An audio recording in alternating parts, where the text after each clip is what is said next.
Susunod, salubungin natin ang unang grupo ng mga mandirigma na papasok sa ating ring. 28 taon ng profesional na karera, nanalo si Lumpini sa pangkalahatang kampyonato ng 140 pound. Yari si 140 pound champion. 6 na sinturo ng kampyonato, higit sa 400 mga karanasan sa labanan. Siya ang superstar na kilala bilang Lumpini Leg King, Santi. Tinitimbang ni Santi ang kanyang sarili sa gitna ng pagwawalis ng binti. Tulad ng isang mapurol na palapol, makapangyarihan at mabigat. Kinakatawan din ito ang kakanyahan ng isang mabigat na tabak na walang matalim na tali. Mga taon ng karanasan at malalim na pagkalkula. Bawat suntok at sipa mula sa kalaban. Lahat sila ay walang itinatago sa kanyang mga mata. Tempo ng sandali. Isang mabigat na suntok ang pumatay sa kaaway sa isang galaw. Ang larong ito, hinarap ni Santi si Zugsu. Isang laban sa pagitan ng mga bago at lumang mandirigma sa mundo ng boxing. Sino ang maaaring tumayo ng tahimik? Ang maalamat na tuktok ng MMA. Ipinahayag ang kanyang sarili na hari at hegemon.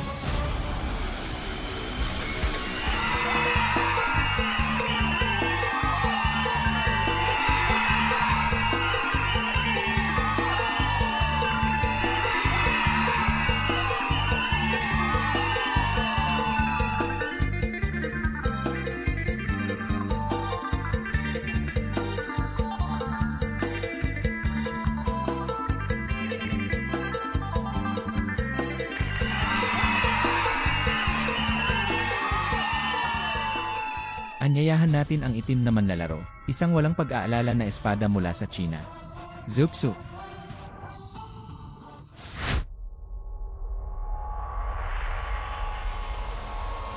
2010 kampeon ng sanda. Noong 2013, siya ang pangatlong runner sa pambansang kompetisyon sa libreng pakikipaglaban. 3 taon nang lumipat si Zugsu mula sa Sing Sing patungo sa Sing Sing. Nagliliwanag at nagliliwanag. At sa arena ng MMA Legends, mas kamangha-mangha pa ang kanyang debut. Panalo sa labanan pagkatapos ng labanan. Nanalo siya ng 5 korona ng sabay-sabay. Pangwakas na desisyon, nang inibabaw ang Red Fang. Ito na ang ika-6 na pagkakataon na ipagtanggol ko ang gintong sinturon. Umaasa ako na matagumpay kong ipagtanggol muli ang aking titulo. Ipagtanggol ang aking karangalan. Mabilis ang ritmo at mahigpit ang mga suntok. Malinaw na pag-iisip, mahigpit na pagsalakay at pagtatanggol. Sa pagharap sa matibay na kaaway, manatiling kalmado sa harap ng panganib. Magpatuloy sa mga pagtatanggol na kontra-atake. Tumugon sa lahat ng mga pagbabago ng may katatagan. Siya ang tunay na tuso at kalkulado na Lumpini Leg King. Ipagpatuloy ang walang talo na alamat laban sa mga manlalaro ng Chino. Bata pa rin at mainit ang ulo. Ang rookie king na nakataas ang kanyang ulo. Matagumpay niyang ipinagtanggol ang kanyang ika-6 na gintong sinturon. Ang tagumpay o pagkatalo ay nakasalalay sa labanan na ito.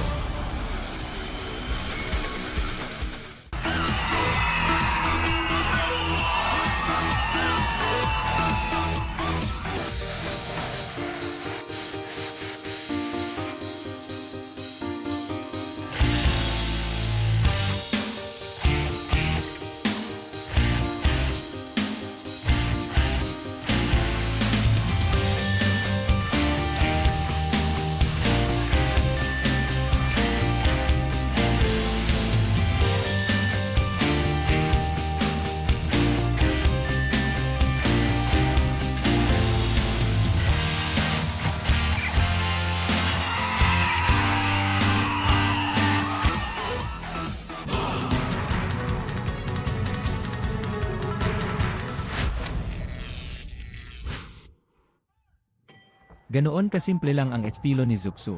Malawak at malawak. Nga pala, nang dumating na ang dalawa, ang bilis na ito ay nagiging mas mabilis.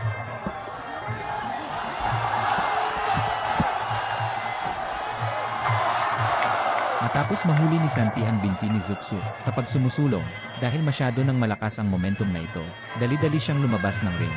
Si Zugsu ay katulad pa rin ng dati. Lagi siyang matapang at handang lumaban. Bukod dito, napakabilis ni Zugsu. Isang tipikal na manlalaro ng Chino na ganito. Ang estilo na ito ay simple at prangka.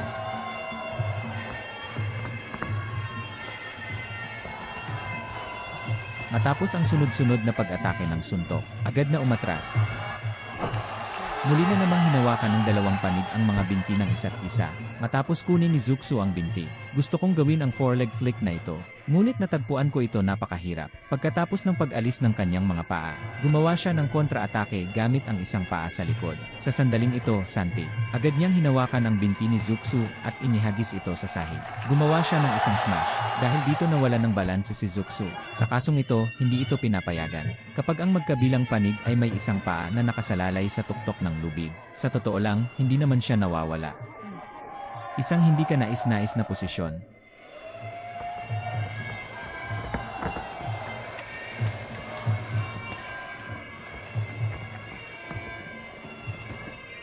Taliwas ang ritmo ni Zhuxu sa ritmo ni Santi. Napakabilis ni Zhuxu, napakabilis ng kanyang mga yapak. Si Santi ay naglalaro pa rin ng napakagaan mula sa estilo ng Thai. Pero tiningnan ko ang kaso ni Santi. Batay sa pagganap ni Hope Santi, tingnan kung paano naantig sa akin ang mga maliksi na hakbang ni Zhuxu ngayon. Nagpahiwatig lang si Zhuxu sa referee. Sinipa sa singit, ngunit tila hindi napansin ng referee. Isa pang sipa sa likuran habang tumalikod siya.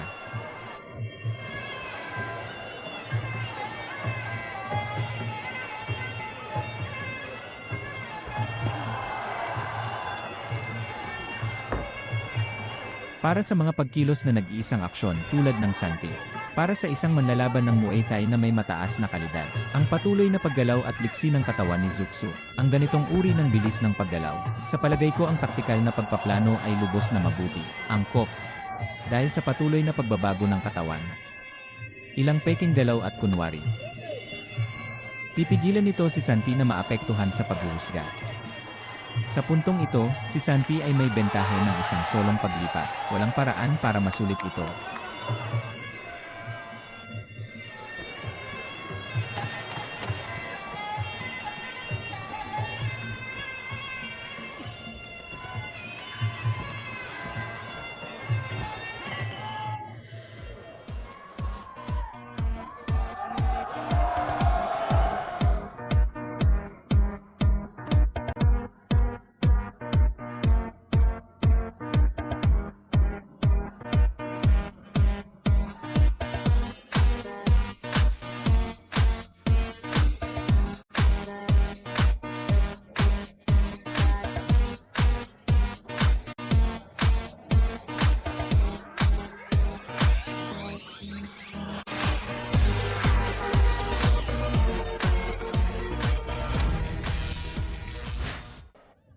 Sige, magsisimula na ang ikalawang laro.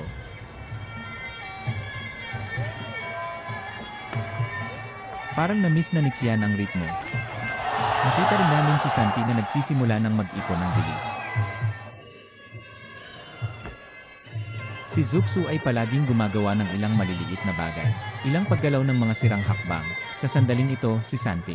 Ito rin ay tungkol sa paglalagay ng iyong sariling mga depensa sa lugar. Pati na rin ang ritmo ng pag-atake, katamtamang acceleration. Salamat din kay Zhuxu na nagsimula na siya. Dahil sa kasalukuyang bilis ni Zhuxu, maaari kang pumasok anumang oras. Isang maliit na hakbang pasulong si Santi. Papasok sila kaagad. Tama, at sa sandaling pumasok si Zhuxu, napakabilis ng kanyang mga galaw. Mabilis, tumpak, at walang awa. Si Santi ay nagkaroon ng dalawang magkakasunod na mid-level sweep. Ang epekto ay napakahalata.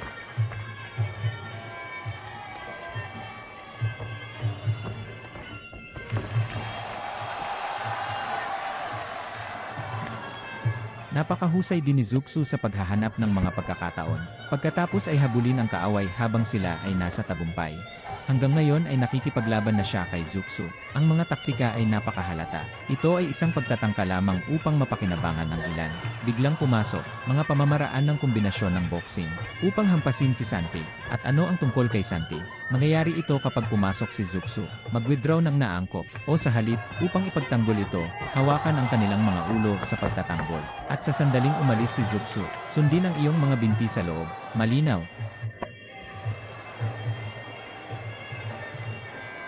Nakikita natin ito. Ngayon ay nag-init na ang takbo ng pag-aayos ni Santi. Sa paghusga sa bilis ng pagkatao, ang mataas na pagwawalis na ito ay lubhang mapanganib.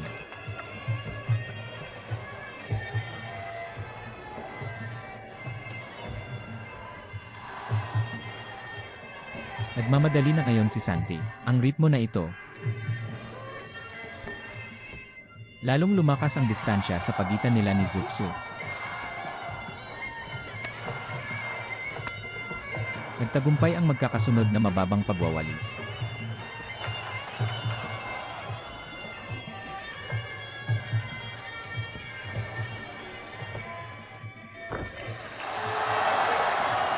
Ito ay isang kawalan ng balanse sa postura ng katawan pagkatapos ng isang sweep kick. Ang front-end horizontal hook ni Zhuxu ay napakatumpa.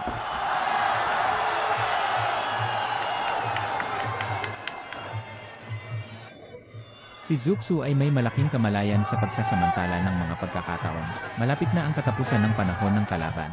Bilisan mo at maghagis ng isa pang suntok. Ang kamalayan ng pagpapalakas ng mga kamao at binti ay lubos na malinaw. Isa pa nga siyang artista na mahilig mag-isip ng husto. Ito ay isang napakahalata na elbow strike. At sa katunayan, ang kabilang partido. Ngunit ang pag-atake ng siko na yon ay medyo kaswal. Hindi sinasadya na gawin ang elbow strike na ito. Ngunit nagkataon lang na natamaan nito ang marka. Templo ni Zhuxu. Alam mo ba na ito ay isang freestyle fighting match? Hindi ito maaaring gamitin sa panahon ng mga laro. Pamamaraan ng welga ng siko. Isang hindi inaasahang pangyayari ang naganap sa lugar na yon. Tignan natin kung magagawa ito ni Zhuxu. Bumangon ka ulit at lumaban. Isang mahabang pahinga at isang oras ng pahinga. Sa field, ipinakita ni referee Li Qing kay Sange ang isang dilaw na card. Ang resulta ng laban na ito ay isang draw. Natapos na ang laban.